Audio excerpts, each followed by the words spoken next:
नमस्ते दोस्तों, कैसे हैं आप। मैं हरेंद्र कुमार स्टडी विथ हरेंद्र में आपका स्वागत करता हूं। चलिए देखते हैं आप लोगों को आज लेकर के आए हैं हाइट एंड डिस्टेंस, जिसको हिंदी में क्या बोलते हैं, ऊंचाई एवं दूरी। क्या बोलते हैं, ऊंचाई एवं दूरी। ऊंचाई एवं दूरी, इसके बारे में फुल डिटेल आज पढ़ेंगे कि कैसा होता है, मतलब कहाँ कौन सा कोण बनता है और कौन सा कोण को अवनवन यूनियन कोण होता है, उसके बारे में आज जानेंगे। चलिए ध्यान दीजिए। इसमें मान के चलिए एक हम है, एक आदमी है, मान के चलिए हम ही हैं, ए बी मान लीजिए, ए बी। अगर कोई भी आदमी खार होगा तो यहाँ उसका क्या होगा, सिर होगा कि नहीं होगा, और यहाँ उसका क्या होगा, पैर होगा, यानी नीचे की तरफ। अगर वो आदमी जो देखेगा, मान के चलो इसका आधार हो गया, इसका आधार मान के चलिए ये हो गया, इसका आधार ये हो गया। अगर ये आदमी का आँख यहाँ होगा, अगर ये आदमी अपने आधार यानी नीचे की तरफ देखेगा तो कहाँ देखेगा, या तो यहाँ देखेगा, या तो यहाँ देखेगा, या तो यहाँ देखेगा, इसी में से कहीं ना देखेगा। तो मान के चलिए कि ये आदमी कहाँ देखा, मान के चलिए ये आदमी यहाँ देखा, ठीक। और उसके साथ इसके जो आधार और जो आँख का जो देखा, उसके बीच का जो कोण बनता है उसको यूनियन कोण बोलते हैं। कौन सा कोण बोलते हैं, यूनियन कोण बोलते हैं। फिर से समझिए, मान के चलिए कोई आदमी है और वो खार है, वो आदमी अपने आधार की तरफ जहाँ देखा, जिस बिंदु पे देखा, और उस बिंदु वो रेखा जो देखा वो रेखा और अपने आधार के रेखा के बीच का जो कोण बनता है उसको यूनियन कोण बोलते हैं। कौन सा कोण बोलते हैं, यूनियन कोण बोलते हैं। अगर वही आदमी मान के चले उसको नीचे देखने का मन नहीं हो और उसके सामने यहाँ कोई वस्तु हो, अगर उसको देखने का मन होता तो यहाँ भी तो कोई कोण बनेगा ना।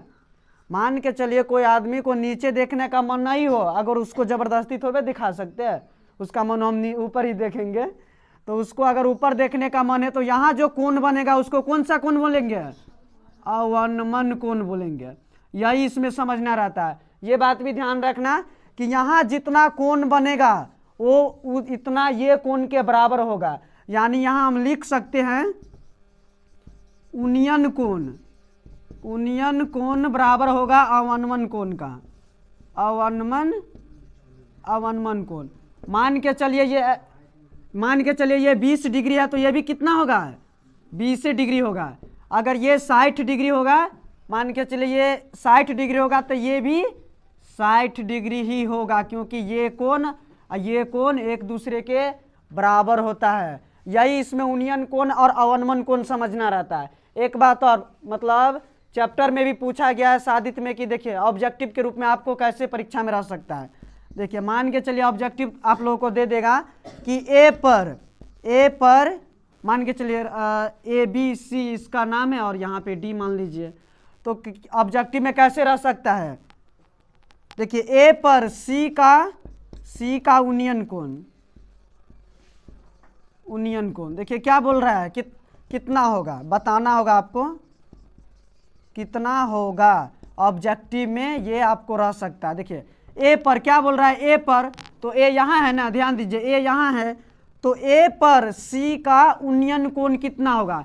ए पर कौन सा कोण बनता है, यूनियन कोण तो यहाँ बनता है ना सी पर, तो ए पर तो अवनमन कोण बनता है ना, तो अवनमन कोण बराबर हो जाएगा कितना, 0 लड्डू, क्योंकि यहाँ यूनियन कोण बनता है।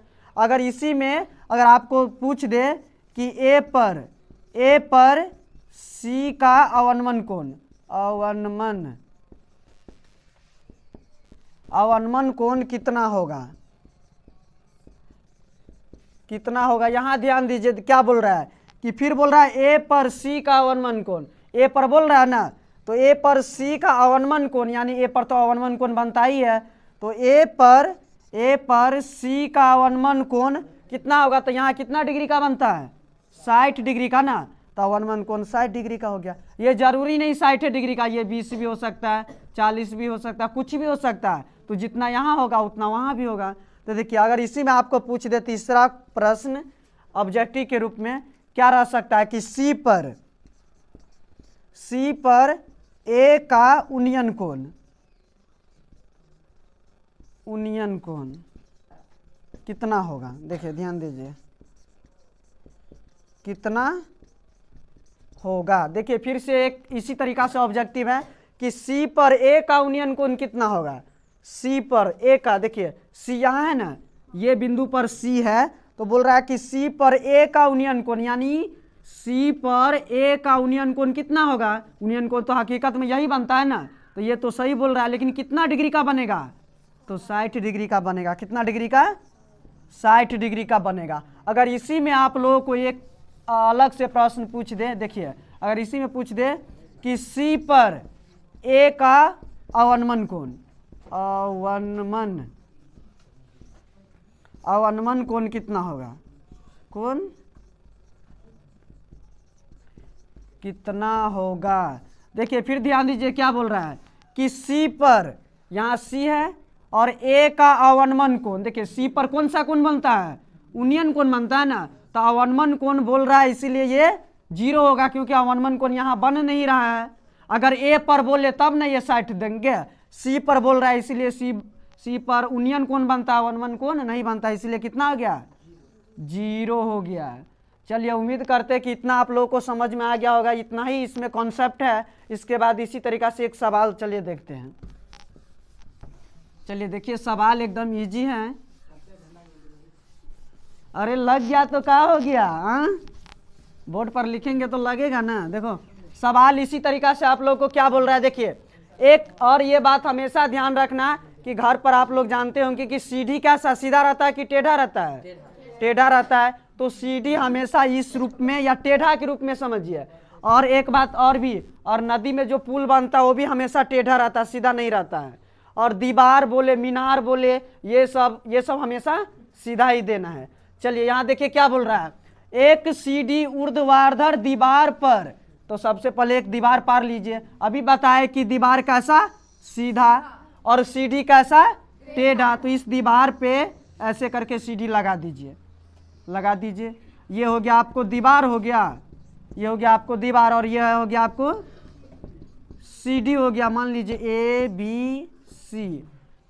एक सीढ़ी ऊर्ध्वाधर दीवार पर इस प्रकार टिकी हुई है, टिकी हुई है, ये दीवार है, इस पे एक सीढ़ी टिकी हुई है कि सीढ़ी का ऊपरी सिरा, देखिए ये जो है ये सीढ़ी है ना, इसका ये ऊपरी सिरा हुआ कि नहीं, सीढ़ी का ऊपरी सिरा दीवार के शीर्ष को स्पर्श करती है। देखिए ये सीढ़ी है, इसका ऊपरी सिरा, और ये दीवार है, इसका ऊपरी सिरा का यहाँ स्पर्श करती है, तो सीढ़ी भूमि के साथ 60 डिग्री का कोण बनाता है।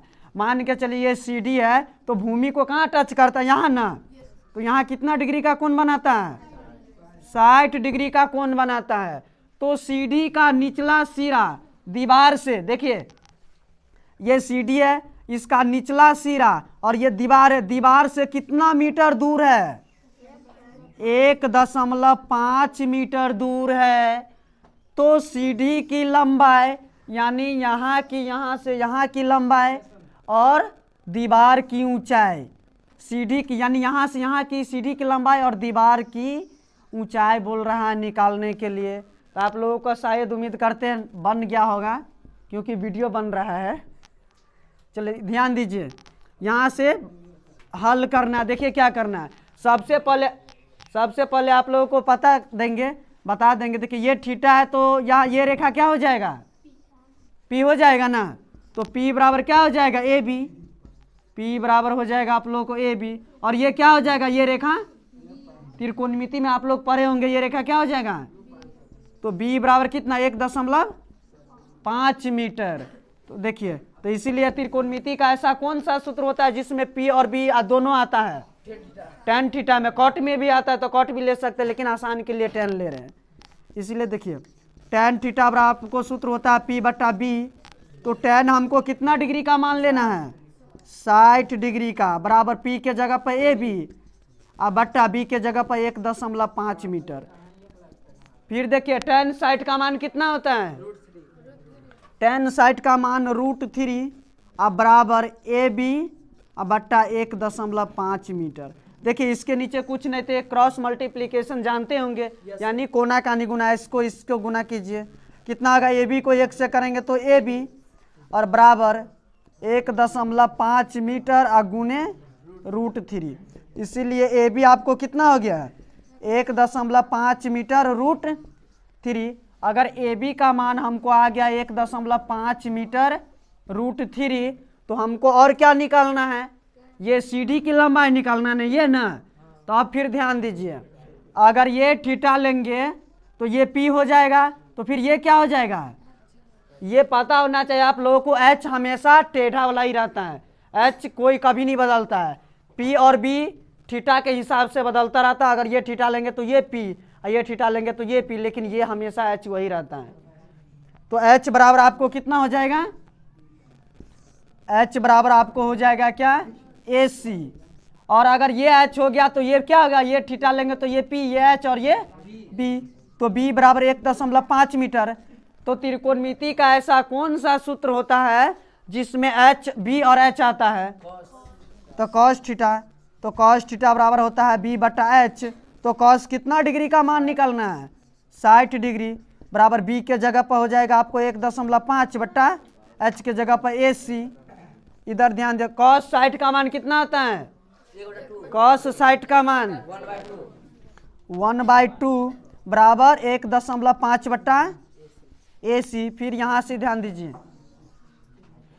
क्या हो जाएगा, इसको फिर यहाँ पे जैसे गुना किए थे क्रॉस मल्टीप्लिकेशन, ऐसे भी यहाँ भी करना है। एक को AC से करेंगे तो क्या हो जाएगा, AC बराबर फिर 15, 1.5 को 2 से करेंगे तो 3.0 आएगा, यानी 30 आएगा। फिर आप लोगों को पता होना चाहिए कि दशमलव के बाद जीरो का कोई मायने नहीं रखता, कोई वैल्यू नहीं। तो ये कितना आ जाएगा टोटल, 3 मीटर, इसीलिए आपको आ जाएगा AC बराबर 3 मीटर। आप ध्यान दीजिए, ये AC बराबर 3 मीटर जो आ गया यहाँ से यहाँ, तो हमको क्या निकालना था, CD की लंबाई तथा दीवार की ऊंचाई।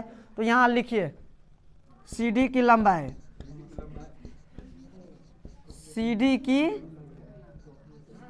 CD की लंबाई देखिए इधर, CD की लंबाई AB माने है ना, CD की लंबाई AB और बराबर AB बराबर हमको कितना आया है, AB बराबर हमको कितना आया है 1.5 मीटर रूट 3, 1.5 रूट 3 मीटर, इतना ही ना।